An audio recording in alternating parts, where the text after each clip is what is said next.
Let's take a look at the course. First thing, this is under course content. You'll see these initial links. This Red Shelf portal. You want to go there first. This is where you'll go to get the access code for the online material. Once you get here, you'll see a button that says View Course Materials. You click that, and that'll give you your access code. You want to write that down or edit, copy it. And then next place you want to go is right here. Now this is the general link that'll take you to Mindtap, takes you to everything. And we're going to talk more specifically what should you work on. So if I click the Mindtap here, then you'll see this link. So I'll click it.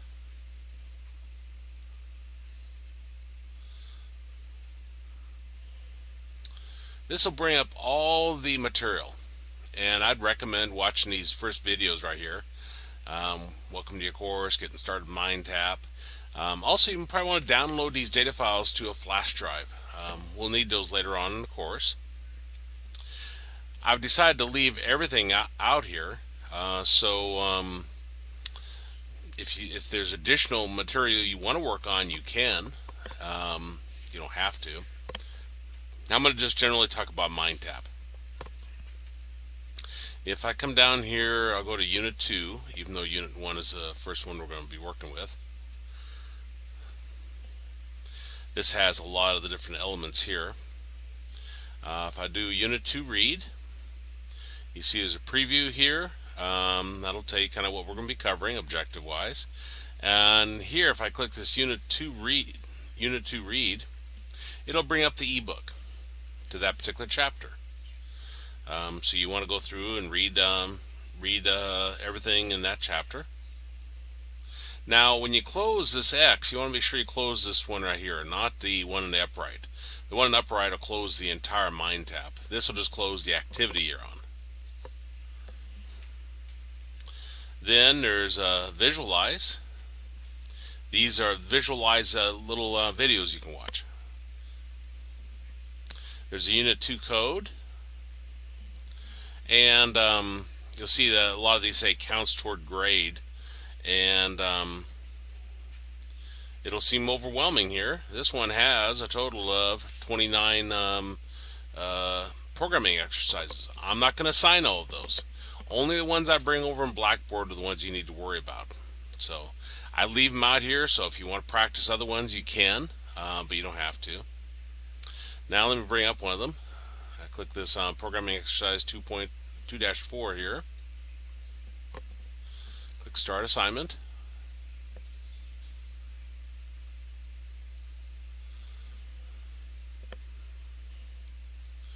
And what this does is brings up a little safe environment where you can do your coding. You can test it. It says write a C++ statement that includes the header file IO stream, and kind of walks you through step by step here. You click next step. Tells you what then to do. You click next.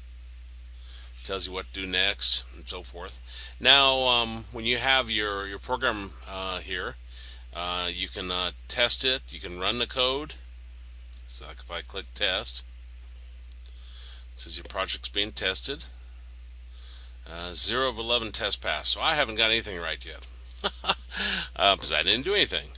Now if I just click run code, I might have to make this bigger. Of course we don't see anything over here, I guess because I don't have any code here. But you'd see results displayed. This little guy down here, you can ask questions. It says, hey there, your project's being tested. So I click. I guess this isn't one I can ask Cody a question. Some of them you can actually click Cody and ask Cody a question. Now I'm going to click the X here to close this activity. And I'll go ahead and collapse that. Let's see. Wrong place. I don't know why, but my mouse lately has been right clicking instead of left clicking. Unit 2 study. These are practice to prepare for the test. So there's sometimes interactive flashcards, some other activities you may see out here. And then here's the test itself. This is a open note, open book, so you're welcome to use your resources that way. And those are the different components you'll find out here. Now you don't want to access this directly except for the part where I tell you to. So let's go ahead and get out of this. I'll close the Mindtap and go back to Blackboard. Okay, so I'm going to go back to my course content. And I'm down here now. This is an overview of synchronous learning, but I'm down here to week 1. So I click here, and I give you an overview. I say click the Unit 1 overview of computers and programming languages, this right here. Then watch/read the material under Unit 1 called Unit 1 Read and Unit 1 Visualize. There's also that the part where you can review and practice for the test. But then I say complete Unit 1 exercises via the Blackboard link. This is what I'm talking about right here. And then this one says complete Unit 1 test via the Blackboard link. So this one right here.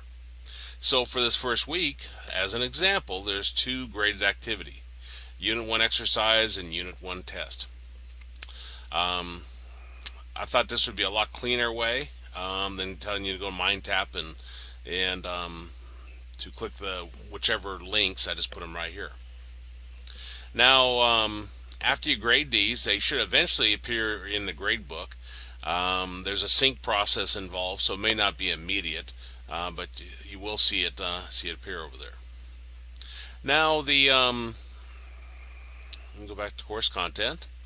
Last thing I want to mention is I will be online holding a synchronous learning session where I will cover the material for the following week. Like, notice I have not put week 2 out yet because I plan to next Sunday I plan to have a synchronous learning session where I'll cover those programming topics.